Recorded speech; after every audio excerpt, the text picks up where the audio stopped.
15,33,682 জন listed হয়েছেন। তার মধ্যে দেশের ভিতরের থেকে হচ্ছে 7,61,140।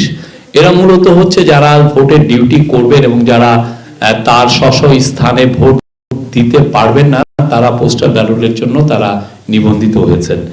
আর বাকিটা যারা, যেটা আমাদের ডায়াসপোরা ভাই বোন, এদের সংখ্যা 7,72,542 জন।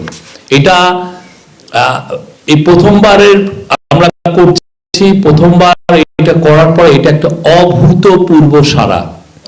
চিফ অ্যাডভাইজার বলেছেন এটা একটা ঐতিহাসিক ঘটনা। সবচেয়ে বড় কথা, এই আমাদের এই মডেলটাকে অনেকে খুব ক্লোজলি মনিটর করছে, ক্লোজলি ওয়াচ করছে। কিছুদিন আগে বেগম খালেদা জিয়ার জানাজা পরবর্তীতে কন্ডোলেন্স মেসেজ নিয়ে এসেছিলেন। আপনি জানেন যে শ্রীলঙ্কার ফরেন মিনিস্টার এবং নেপালের ফরেন মিনিস্টার তারা চিফ অ্যাডভাইজারের সাথে যখন সৌজন্য সাক্ষাৎ করেন, তখন কিন্তু তারা সরাসরি বলছেন যে আপনাদের এই মডেলটা আমরা দেখছি।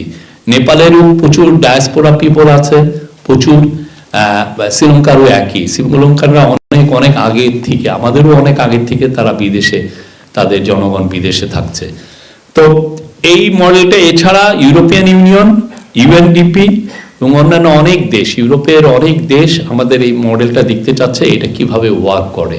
চিফ অ্যাডভাইজার বলেছেন যে সামনের দিনগুলোতে এটা নিয়ে আরো কাজ করার স্কোপ আছে। এটা আরো বাংলাদেশের, আপনারা জানেন যে ডায়াসপোরা পপুলেশন অনেক, কেউ বলেন যে এটা প্রায় 1.5 কোটির মতো।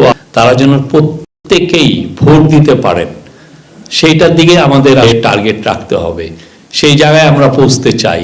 চিফ অ্যাডভাইজার বলেছেন যে এইবারের যা অভিজ্ঞতাটা, সেটা সামনের দিনগুলো ভোটে আমাদের এটা লাগবে। আর এটার মাধ্যমে যে মেসেজটা গেল যে আমাদের ডায়াসপোরা ভাই বোন যারা সত্যিকার অর্থে, যাদের রেমিটেন্সের উপরে আমাদের ইকোনমি অনেকটা দাঁড়িয়ে আছে, তাদেরকে আমরা আমাদের যেই ইম্পর্টেন্সটা দেওয়া উচিত ছিল সেটা কিন্তু হিস্টোরিক্যালি দেওয়া হয়নি। এই প্রথমবারের মতো এটা হচ্ছে। এবং এই বিষয়ে আমি বলতে পারি চিফ অ্যাডভাইজার ডে 1 থেকে এই বিষয়ে সিরিয়াসলি এটাকে পার্সু করছিলেন।